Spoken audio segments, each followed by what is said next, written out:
I picked up these Stihl shears at the local store, Farm and Fleet. They have Fisker's units, which are fine. They're 25, 30 bucks for the most expensive pairs I saw. And I was feeling them, holding them, and I was looking at the options, and I realized those are just insufficient. I need a tool that's professional work rated, and it's meant to be used by people over many years, not meant to be parked in some homeowner's garage for all year long and then used once or twice. I might use them once or twice a year. I might throw them in my pocket and use them more when I'm in the tree too.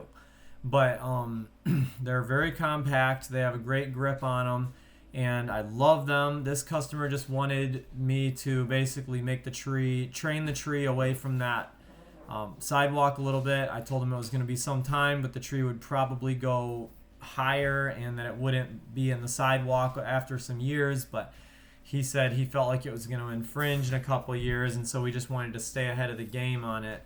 So all I'm really doing here is just taking out crossovers, and I'm trying to shorten out the tips on these lower branches, and I wanted to raise it just enough where he could get his mower in there a little bit more comfortably without crashing his hands into the branches and stuff.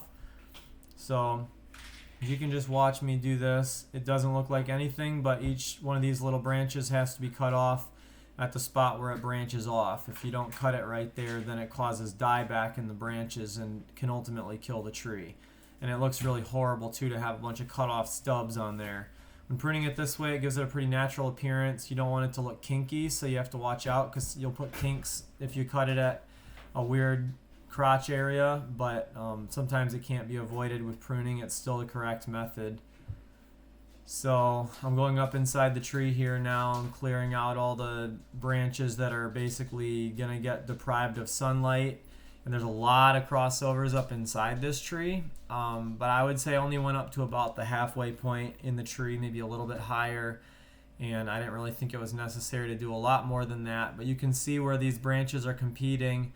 I wanted to eliminate some of these competing little tiny twigs. Some of these were just unnecessary. They were taking life force out of the bigger ones, and we want those bigger branches to get a clear state of dominance over the others around them, and they'll get more nutrients and they'll grow out better, and potentially we can train them to grow upwards. If they're growing faster, we can train them up. And so that's basically what I'm doing here. Everything's not going to be perfect when it's said and done, but it's going to be a lot better than we started from.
I definitely recommend these PP70 shears by Stihl.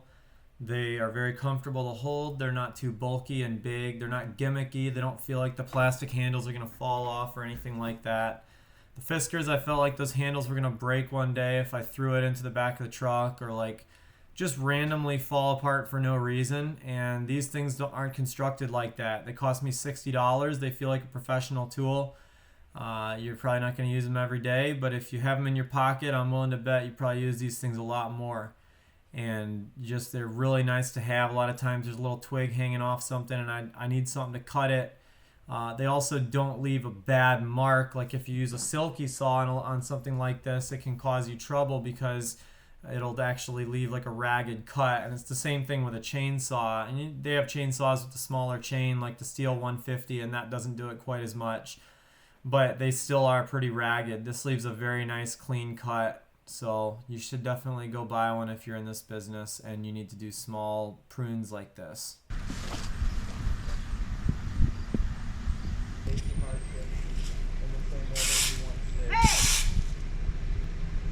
I have a question.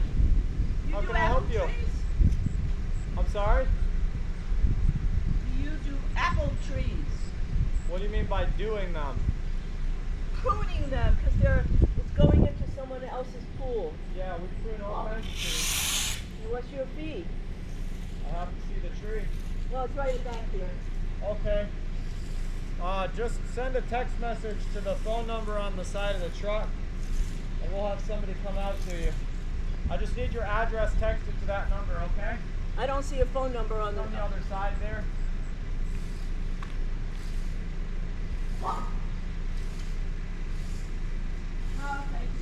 I think she just must have thought I was a worker or something because she was just yelling at me like I was somebody's slave. That's one of the things about this business that you can get away with here. Like, if somebody doesn't know how to treat you properly, you don't have to deal with them. It's not like your boss at your job. When I was first doing this, I watched Keith Kalfas on YouTube a lot. Keith would talk about how bosses just take total control of their workers' lives, and they set you up where you can't leave. They put you in a position where it's always bad for you. And I always felt like bosses didn't quite do right by me, you know. The training I needed and stuff, they wouldn't give it to me because they probably felt like I was gonna take my knowledge and go leave and be their competition, which is good thinking on their part. I probably would have done that, but that's not the point. The point is that you're supposed to proliferate knowledge. You know, the Bible says to buy the truth and sell it not. That means that it's worth paying for, but when someone needs it, you should just give it to them for nothing. You know, that means indicates it has value, but it's meant to be proliferated for free. And of course, the whole concept of college and everything goes against that in some ways because the price is so high. But yeah, that lady wasn't very nice. She was very shrill. I don't respond to that. I grew up. I started my business. My wife started respecting me. When we got married, I started getting respected, and ever since then, my self-respect has been built on the way that I think people normally treat me or should treat me. And sometimes I might play a little hardball.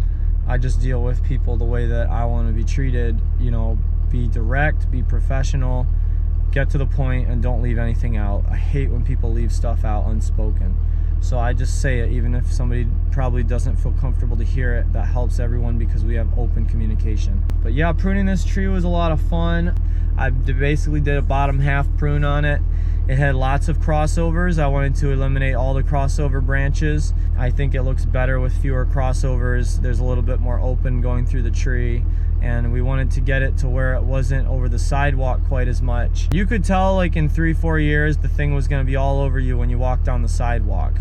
So we wanted to get it prepared and do some preliminary pruning for it, so that way down the road in the future it can be less trouble for people when they're walking past. And also he wanted to mow around it, and he wanted to raise it up 6 feet, and I was like, bro, if you cut it up 6 feet, it's gonna look like a big tulip. It's gonna be damaged and it's not gonna be healthy anymore. So I told him we want to keep original shape and everything. You can see it's got original shape to it. I mean, I don't know if you can see it from here, but I think it looks okay. It's a little more lush up top. Anyways, that's all.